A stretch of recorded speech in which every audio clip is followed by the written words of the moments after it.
When the HOA security guy stood in front of my 20-ton tactical supply truck like he was Captain America with a name tag, I had two thoughts. 1. This man's spine is made of pure delusion, and 2. I hope he likes lawsuits. That's how the chaos started. It was 6:48 a.m., the sun barely up, the dew still fresh on the neighborhood sidewalks, and my lead driver Brett was radioing in from the front gate. His voice crackled through the radio, laced with confusion and annoyance. Jay, we got a situation.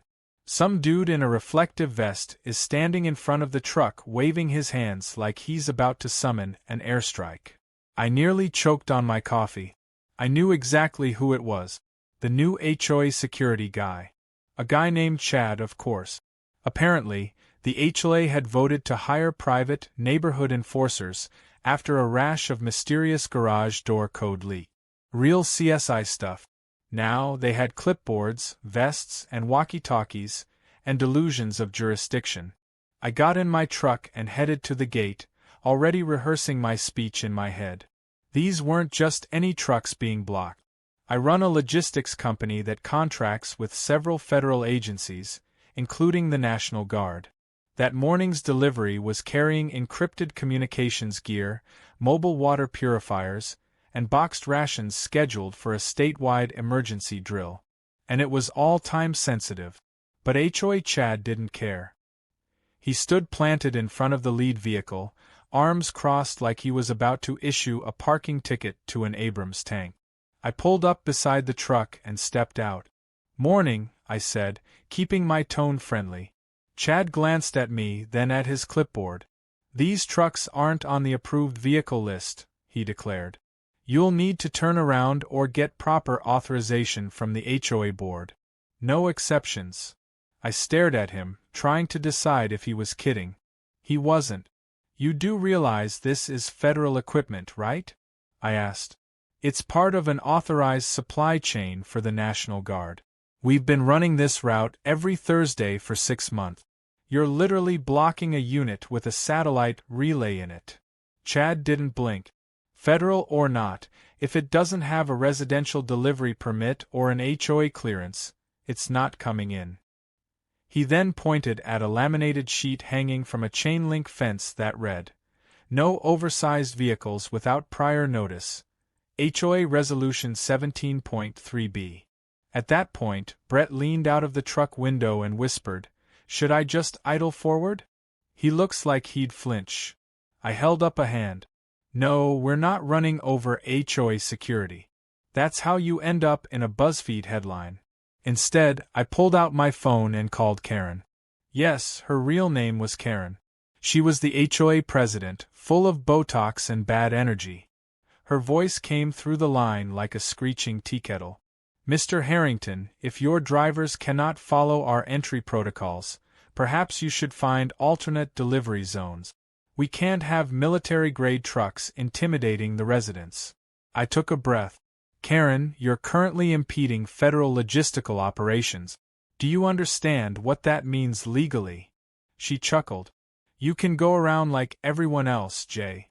Maybe this will teach you not to be so entitled." Then she hung up. I turned to Chad, who was now taking pictures of the license plates with a disposable camera. "You're gonna want to delete those," I said. "That plate is registered to a communications crate under protective classification." He smiled smugly. "I'll send them to the board. Let them decide." I looked at the chain he had wrapped around the gate post and padlocked shut. That was the moment I made a mental note. Today would be the last time anyone from that HOA blocked one of my trucks. I called Sergeant Ramirez, my contact with the National Guard. Within moments, her voice crackled on the line with military precision. "They did what?" she asked. "They chained the gate shut and blocked the truck," I repeated. "Driver's stuck. We're on a deadline." She was silent for a beat, then said, "Understood. Stand by. We're escalating." While I waited, Chad got even bolder. He walked over to the second truck, tapped on the window, and said, "You're not authorized to be here. I could report you to Homeland Security for impersonating military transport." The driver, A real Army reservist named Darnell raised his eyebrow and replied, "You think I'm impersonating myself? Son, I've served longer than you've had chest hair." Chad turned red but strutted back to his post like he'd just won a round. 10 minutes later, the sound of approaching engines made Chad freeze. A matte black SUV rolled up, windows tinted, government plates gleaming. Out stepped two men in suits with earpieces, clearly not HOA members. One approached Chad, flashed a badge, and said, "Sir, you're currently interfering with a federally sanctioned delivery. Unlock the gate now or you will be detained under Section 138 of Title 18. Chad looked like someone had yanked his batteries out. "Wait, are you guys real?" he mumbled. "This isn't like neighborhood cosplay?" The agent didn't answer. Chad slowly fumbled for the keys and unlocked the gate with trembling hands. As the convoy rolled through, I caught Karen standing in her front window with binoculars and a shocked expression that could curdle milk. I gave her a polite wave. She shut the curtains like I'd just flashed a lawsuit at her. I got back in my truck, adrenaline fading, and turned to Brett. "So what do we do now?" he asked. I smiled. "Now? We let them dig their hole deeper. We're gonna give the HOA the full education on what happens when you pick a fight with the federal supply chain." Later that day, a formal notice was served to the HOA's legal contact. Blocking a federal delivery was no joke. It triggered automatic investigation protocols. Karen tried to say it was all a misunderstanding, but the photos, gate chains, and Chad's little security show were all documented. Brett uploaded a video of the whole incident to Reddit under EntitledPeople with the caption, "HOA guy tries to block National Guard, gets owned by feds."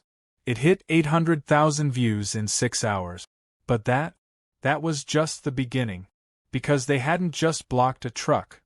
They'd triggered a chain reaction that would bring their little kingdom of HOA nonsense to its knees. And the next delivery? That one would come with something no HOA rulebook could stop: military-grade backup. By the next morning, the entire neighborhood was buzzing like a kicked hornet's nest.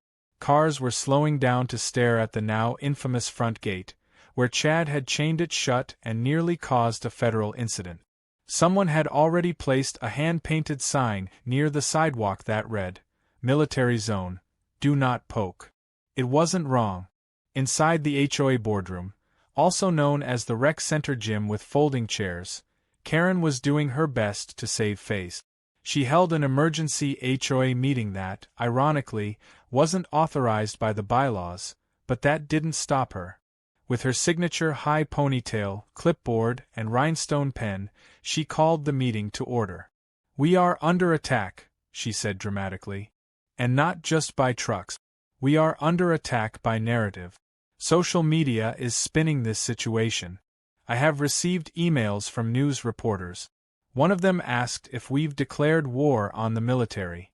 Meanwhile, I was at my warehouse, calmly sipping coffee while fielding 3 different calls. One from my lawyer, one from a Department of Defense logistics officer, and one from a local news station wanting an exclusive interview. I declined the interview. I had no interest in turning this into a media circus, but the HOA's behavior had already blown it wide open.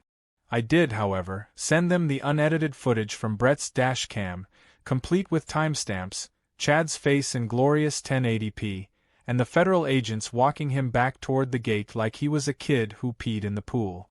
My lawyer was already working on a formal complaint, and the National Guard had scheduled a site visit to assess continued cooperation with local jurisdictions, which was military speak for, "Make sure no one pulls this garbage again." Back in the neighborhood, Karen had decided the best way to regain control was surveillance. Within 24 hours, 3 new security cameras were mounted near the entrance. The HOA paid a local contractor who clearly had no idea what he was doing. The cameras were crooked, one pointed at the sky and another aimed at a bush.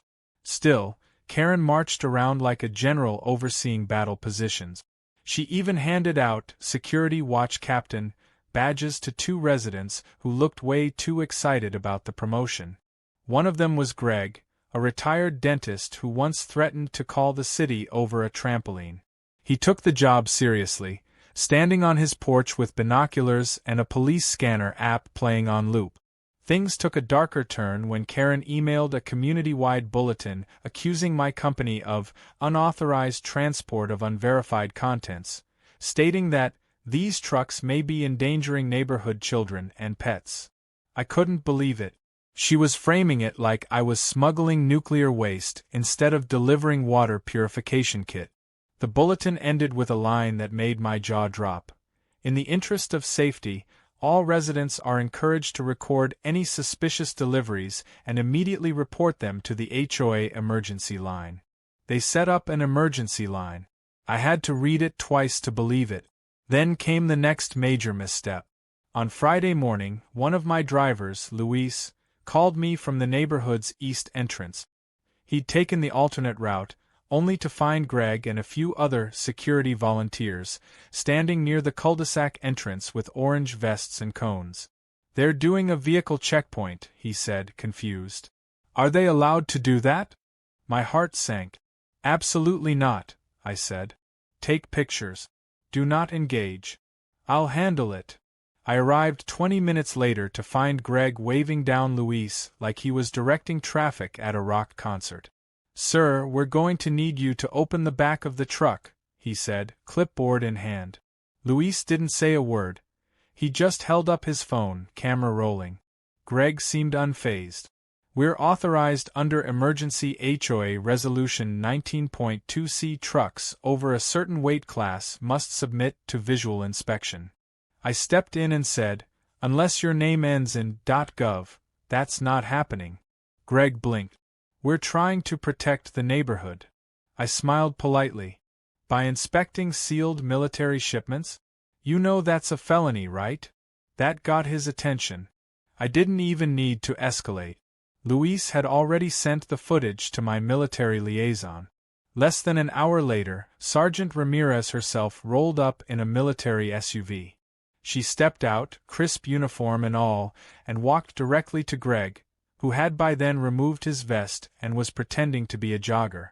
"Sir," she said calmly, "we have confirmed unauthorized civilian attempts to breach logistical routes. This is now part of a formal investigation." Greg's face went ghost white. Karen arrived seconds later, heels clicking on the pavement, yelling, "This is an overreach.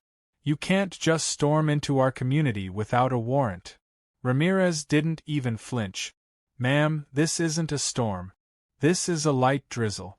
And we don't need a warrant to enforce federal transport compliance. Your people are interfering with a protected supply chain." Karen tried to talk over her, but Ramirez lifted a hand and calmly stated, "Any further interference and we'll file for a federal injunction. That includes false reporting, unauthorized blockades, and unlicensed checkpoints. This is your only warning."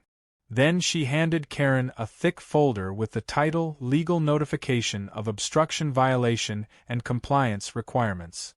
Karen snatched it like it had personally insulted her. The HOA crowd started to disperse, whispering among themselves.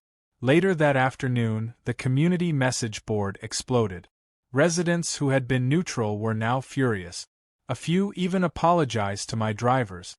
One woman named Brenda wrote, "I thought those trucks were scary at first, but now I realize they're helping.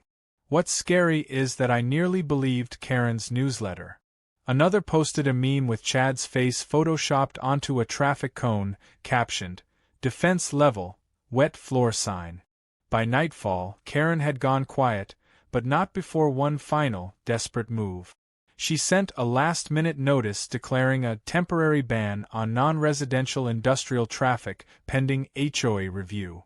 She tried to seal it with a digital signature, but it was full of typos and wasn't even in the correct file format. I printed it out, framed it, and hung it on the warehouse wall next to the now viral screenshot of Chad being escorted away from the gate. It was only the second day of pushback, and already the HOA was unraveling. But the funny thing about logistics? It doesn't stop. And neither do we. I had a full manifest for the coming week. And the next time my trucks rolled through, they wouldn't just be carrying supplies. They'd be carrying a message. One Karen and her clipboard army wouldn't be ready for. The silence from Karen lasted exactly 2 days. 2 whole days where there were no surprise checkpoints, no emails with red-letter warnings, no HOA goons trying to act like they were customs agents at a border crossing. It almost felt like peace had returned. Almost. But it was the calm before the storm, because what Karen lacked in legal sense, she made up for in pure, chaotic determination. On Monday morning, I received a notice in the mail from the HOA. It was printed on pink paper and smelled like cheap perfume, which meant it was absolutely authored by Karen. The header read, "Formal complaint against repeated violations of community order and safety." I rolled my eyes before I even got to the second line.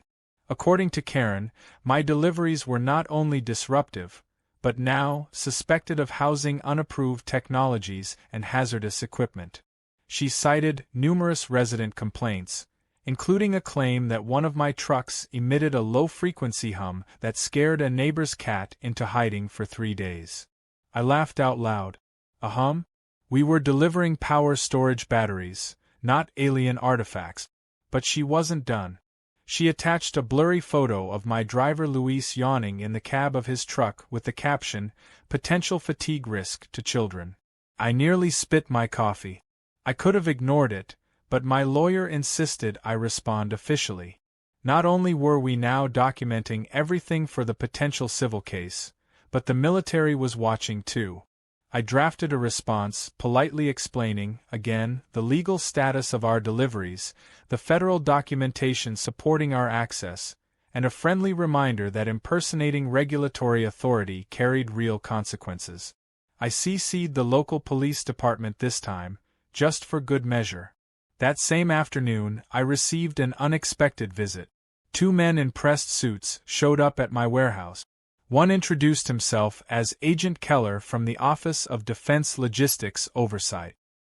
His partner, Agent Lim, nodded silently, flipping through a folder. "We've been reviewing the situation with your HOA," Keller began, "and let's just say, it sparked some attention upstairs." I led them to the back office where we sat down, and they laid it all out. Apparently, Karen had made not just local noise, but sent actual letters to congressional offices claiming our deliveries were part of a covert operation meant to militarize civilian neighborhoods. She had even referenced a non-existent Operation Backdoor Bayonet, which sounded like something a teenager would make up in Call of Duty. Agent Lim opened his folder and revealed a printed copy of one of Karen's emails. "She sent this to a senator's office," he said, tapping the page. "Claimed you were building a secret military base inside your garage." I couldn't even form words. "That's my gym," I finally muttered. "There's a rowing machine and a broken fan in there." The agents weren't here to investigate me. They knew exactly what I did, and all my contracts were verified. No, they were here to make sure this circus didn't derail anything critical. "We're not concerned about you," Keller assured me. But when someone throws around words like covert ops and neighborhood destabilization, it triggers a protocol. "We're fast-tracking a legal containment notice for that HOA. If they interfere again, it'll go federal." He handed me a letter to present if another issue occurred. It was titled Notice of Protected Federal Operations, Priority Designation. Translation: the HOA was officially on a short leash, and I held the leash now. Unfortunately, Karen didn't take the leash well. That evening, she called an emergency board meeting in the clubhouse. She went full scorched earth. According to an attendee who secretly recorded the whole thing, she stood up in front of the dozen remaining HOA members and said, "I don't care who he delivers for. This is our neighborhood, and he doesn't make the rules. We do." There was a scattered cheer, mostly from her 3 closest allies: Chad, who had somehow not been officially fired yet, Greg the self-appointed watch captain, and one guy named Dennis who just wanted to be part of something. But the rest of the room? Dead silent. The audio captured one woman whispering, "She's going to get us sued into dust." Karen then unveiled her grand plan. We're going to file for community rezoning. If we change the zoning designation, his trucks won't qualify to enter at all. That's when I knew she had fully lost it. Rezoning was a municipal process that required city approval, state verification, and months of bureaucratic slog. She thought she could just file some paperwork and block federal transport. But she wasn't done. She proposed a motion to install automated tire spike barriers at the main gate to control oversized entry. She literally wanted to deploy anti-vehicle measures against a logistics provider under federal contract. Someone in the room asked if that was even legal. Karen waved her hand like she was swatting a fly. If we frame it as neighborhood safety infrastructure, we can call it defensive landscaping. The next morning, someone slipped a USB into our Dropbox. It had a label, HOA night meeting for your ERS. It was the full audio of the board meeting. Every wild idea, every threat, every legal misstep, it was all there. I didn't have to do anything. I just sent it to my attorney, who forwarded it to the proper military liaison. 2 days later, the National Guard filed a formal complaint with the city, requesting immediate review of the HOA's actions for potential interference with emergency response operations. That alone triggered a municipal investigation. Then the final straw hit. Chad, apparently feeling invincible again, tried to block another delivery truck with nothing but a stop sign on a stick. The driver this time was someone new, Corporal Jensen, a uniformed reservist on duty. Chad demanded to inspect the truck. Jensen warned him twice. Chad reached for the door handle. Jensen got out, called in the incident, and within 20 minutes, local police arrived. Chad was arrested for impersonating a regulatory official and obstructing protected transport. The footage went viral. Again. This time with the title, HOA Chad tries to arrest a soldier, gets dragged instead. I watched the clip in my office with a slice of leftover pizza and a very satisfied grin. Karen was running out of allies. The board was fracturing, and the residents were waking up. My inbox was filled with apology notes, not from the board, but from neighbors who were tired of being caught in the middle. One man offered to volunteer loading water crates as a peace gesture. Another said he'd been a veteran and hated what the HOA was doing to the community. People were realizing that the enemy wasn't a couple of trucks. It was the wannabe dictators with clipboards and too much free time. And me? I wasn't planning on stopping. I had one more delivery coming next week, and this time, it wouldn't be just any shipment.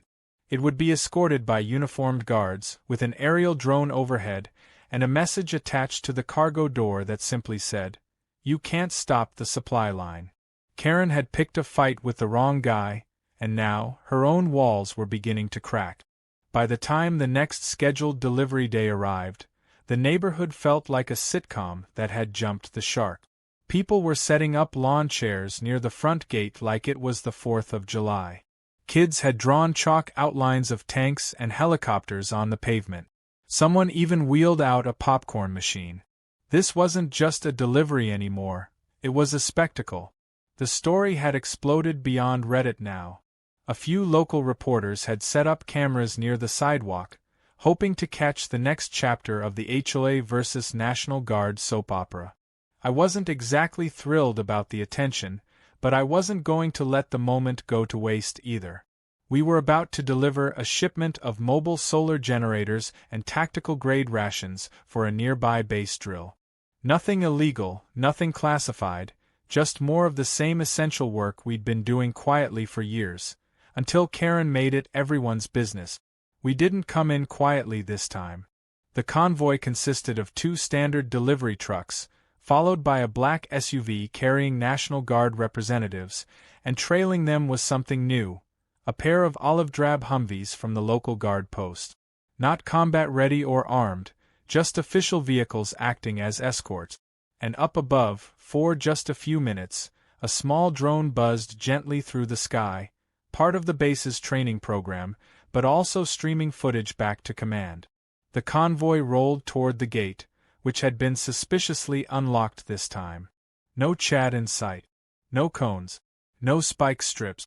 Just wide-eyed residents holding their phones like they were filming a UFO landing. I stepped out of my truck as we paused near the entrance. I was wearing my company uniform shirt, tucked neatly into jeans, clipboard in hand. But walking beside me was Sergeant Ramirez in full National Guard regalia, boots clicking against the pavement like punctuation marks. She scanned the area with the sharp eyes of someone trained to spot danger before it shows up. Then she saw the handmade sign someone taped to a mailbox. "Welcome, supply hero." She gave a small smile. "Looks like your public relations are working out." Karen, of course, wasn't out front. But that didn't mean she wasn't watching. In fact, I was almost certain she was holed up inside her home, clutching binoculars and a legal pad covered in passive-aggressive bullet points. Ramirez gestured toward the gate. "We good to roll in?" I nodded. The trucks pulled forward slowly as neighbors waved. A little kid even saluted the drivers as they passed. We parked in front of the designated unloading zone near my warehouse, which was technically within the neighborhood's jurisdiction but privately owned and legally off-limits to HOA enforcement. I had triple-checked that detail after the first incident. As we began unloading, Greg, the ex-dentist turned security buff, shuffled over with a sheepish look. He was holding a tray of bottled water and granola bars. "Peace offering," he muttered, avoiding eye contact. "Didn't know it was all, legal." I accepted it with a nod, and to his credit, he didn't try to justify what he'd done. Just quietly left the tray and walked away. A few other residents followed suit, offering small apologies and neighborly smiles. The tone of the community had shifted. They weren't just curious anymore. They were fed up with the drama, the lies, and the way Karen had made them look like fools on a national stage. But the real surprise came an hour later when a black sedan pulled up near my lot. Out stepped a city official from zoning enforcement, clipboard in hand, accompanied by two more individuals in suit. They requested a brief conversation. I agreed, pulling them into my office. They sat down and presented documents showing that Karen had, in fact, filed for community rezoning to restrict commercial traffic, just like she promised in her little meeting. The kicker? She filed it under emergency environmental protection, claiming that my trucks were leaking hazardous fluids and damaging community soil integrity. Of course, the city did a follow-up. The environmental team tested runoff near my property, checked my vehicle maintenance logs, and even examined old footage. Nothing. Clean as a whistle. The official smiled slightly as he handed me the final ruling. No violations. All zoning remains unchanged. Application rejected. I thanked him and asked whether Karen would be fined for filing a false claim. He raised an eyebrow. "That's under review." Before he left, he paused at the door. "Between us," he said, "my nephew's in the Guard. He heard about all this and sent me the Reddit link. Told me to look out for the HOA clown show." It didn't disappoint. While I was still digesting that moment of poetic justice, my phone buzzed with a message from the local news anchor who had been covering the situation. She wanted to schedule an interview, not about the trucks, but about how neighborhoods across the country were using HOA power to push around legitimate businesses. It was becoming a bigger issue, and apparently, my case was now Exhibit A. I politely declined again. I wasn't looking to become a mascot for anti-HOA activism. I just wanted to deliver supplies without being tackled by a clipboard. But the icing on the cake came later that evening, when the National Guard held a small appreciation event for civilian contractors. I was invited along with a handful of others. It wasn't flashy, just a casual dinner at the local armory. But during the event, they presented me with a plaque that read, "For maintaining operational readiness under civilian interference." The whole room laughed at that, and Ramirez leaned over to whisper they wanted to call it the Karen Defense Medal, but legal shot it down. I couldn't stop grinning. I wasn't in this for the recognition, but after everything the HOA had dragged us through, it felt good to be publicly vindicated. Back in the neighborhood, change was brewing. Residents started demanding answers. They wanted to know why Karen had put them on the map for all the wrong reasons. They questioned the money spent on cameras, checkpoints, and spike strip proposals. And they definitely didn't like being labeled anti-military in the comments section of every article written about us. A petition to hold an emergency election began circulating. Names were being gathered. And the name at the very top of the remove immediately list? Karen. As I looked out across the neighborhood from my warehouse steps that evening, watching the sun dip low and neighbors chatting where they used to glare, I realized something. Karen had tried to make this about control. But what she really did was remind everyone what overreach looked like, and how ridiculous it becomes when left unchecked. And while she still had her position, her voice, her pen full of ink and threats, the court of public opinion had already handed down its sentence. And the next chapter? Oh, it was coming. Because I wasn't done yet. Not with Karen. Not with the HOA. And definitely not with that final shipment I had planned. The one that would shut down her reign for good.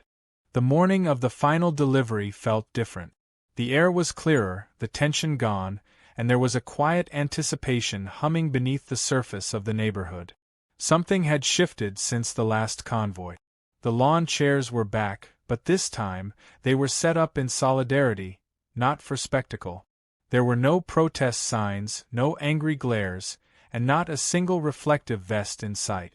The only thing that remained of the old resistance was the faint memory of a pink HOA notice flapping on a lamppost, faded and forgotten. But I knew better than to assume it was over. Not until Karen was gone. She hadn't made a public move since her rezoning stunt failed, but the silence wasn't surrender. It was a pause, the kind of calm that came before the wild flailing of a drowning tyrant. I stood at the loading dock of my warehouse, watching the final crate get secured. This was no ordinary shipment. It was part of a larger contract to provide backup power and cold storage units for a regional National Guard training camp, and it was the largest load we'd sent out from this location. 4 trucks, 2 escorts, 1 drone overhead. Fully authorized, fully documented, and more than enough to draw Karen out if she had anything left in her bag of tricks.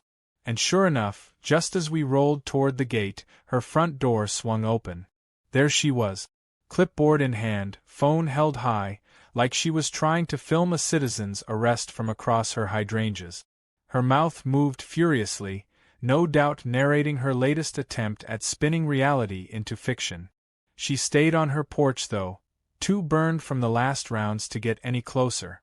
I didn't even glance her way as the trucks rolled through. I let the drone capture the footage. That had become the new insurance policy. Let the camera record what my words no longer needed to explain. And then, just as the final truck cleared the gate, I unveiled the surprise. The rear of the last vehicle had been painted with a custom banner in bold, block letters, supporting your guard since before your clipboard. Below it was a cartoon of a delivery truck rolling over a stack of HOA violation slips. The laughter from the neighbors was immediate and loud. Several phones went up, and within minutes the photo was posted online. It caught fire. Again. Back at the warehouse, the crew began unloading for the final time. My drivers were grinning, full of energy, energized by the sense that this was more than a job now. It was a statement. A reclaiming of space. Karen, meanwhile, was clearly unraveling. She paced the sidewalk for over an hour, making calls, gesturing wildly, ignoring everyone who passed. Her last play came that afternoon, when an unmarked envelope arrived at my office. Inside was a letter, no logo, no signature, just plain typed words accusing me of inciting hostility, disrupting the moral order of the neighborhood, and weaponizing deliveries for social clout. She called me a glorified TikTok trucker. I laughed so hard I nearly dropped my coffee. I scanned the document, then handed it to my lawyer, who immediately recognized it as an attempt at defamation without any legal standing. He said, "It's not even worth shredding." But I disagreed. I took the letter, framed it, and added it to the growing wall of ridiculous HOA mementos in my office. Then I went a step further. I uploaded a photo of it to Reddit with the caption, "Karen's final act of desperation, calls me a weaponized delivery influencer. Should I put it on a t-shirt?" The comments were pure gold. "Print it. Wear it. Deliver justice." That evening, the HOA held its emergency election. For the first time, residents showed up in record numbers. Over 80% of the community cast their vote. The room was filled with whispered conversations, quiet tension, and the nervous energy of people finally fed up with being ruled by threats and ego. Karen sat stiffly at the head table, flanked by her shrinking band of loyalists. She looked confident, but her eyes kept darting to the hallway where people continued to enter. The writing was on the wall. This was her last stand. When the votes were tallied, it wasn't even close. Karen lost her seat by a landslide. In fact, all three of her allies were voted out as well. The new board was made up of people who had once been too intimidated to speak up but now stood tall, emboldened by the chaos she'd caused. The newly elected president, a retired school principal named Lorraine, walked up to the mic and calmly addressed the crowd. "Our community deserves peace, not paranoia. Let's move forward with kindness and common sense." The room erupted in applause. Karen didn't take it well. She stormed out without saying a word, her clipboard tucked under her arm like a defeated sword. Someone opened the door for her. She refused to look anyone in the eye as she passed. Her car screeched a little too fast as it pulled out of the parking lot. And just like that, the Karen era ended. The following week, I received a small package from the National Guard. Inside was a sleek, dark plaque etched with silver letters. "In recognition of your resilience, professionalism, and composure under unnecessary civilian interference. Your service helped uphold operational continuity." I hung it in the warehouse beside the framed HOA letter, a perfect symbol of absurdity and triumph standing side by side. I looked around at my team, drivers, clerks, techs, all smiling and laughing as they loaded up the next set of routes. The tension was gone, replaced with a sense of pride. We weren't just surviving, we were thriving. But the most unexpected moment came from the last person I thought I'd hear from, Greg. He showed up at the loading dock one afternoon with a six-pack of root beer and an envelope. "Don't laugh," he said, handing me the envelope.